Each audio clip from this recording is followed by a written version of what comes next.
అది కనిపించని అయోమయ గందరగోళంలో పిచ్చి వాళ్ళు అయిపోయి అతి శూద్ర వర్గాలు ఎవరు ఎటుపోతున్నారో అర్థం కాని జీవితం జీవిస్తున్నాం.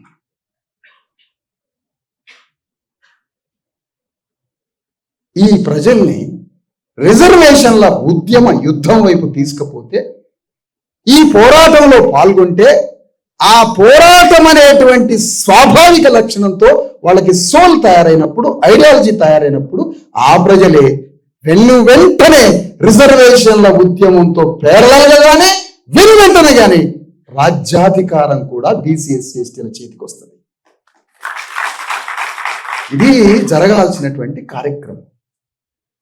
దీనికి సత్యం అనేటువంటి ఆయుధాలు కావాలి. కాబట్టి అబద్ధాల రాజ్యంలో నువ్వు మంచి చేసినవానే, ఇగో నేను మంచి చేస్తానా అని చెప్పడానికి ఆయుధాలు కావాలి. కాబట్టి వాళ్ళు రిజర్వేషన్స్ అనే ఆయుధం పట్టుకుంటే ఎట్లా ఉంటుంది అని అక్కడ రాహుల్ గాంధీ పట్టుకున్నాడు, ఇక్కడ రేవంత్ రెడ్డి పట్టుకున్నాడు.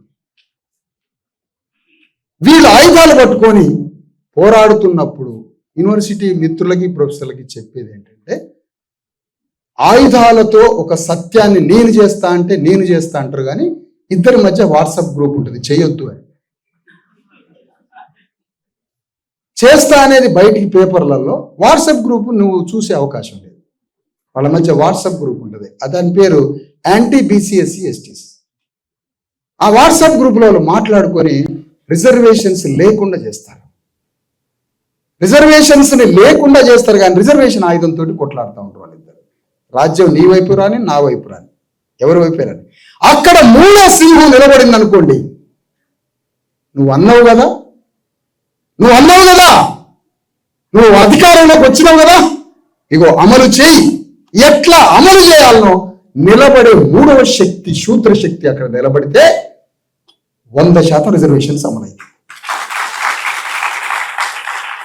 ఇప్పుడు ఆ ఫోర్స్ రావాలి. ఇప్పుడు ఆ పొలిటికల్ ఎనర్జీతో సమాజంలో రిజర్వేషన్స్ గురించి, మన గురించి మాట్లాడే ఫోర్స్ రావాలి.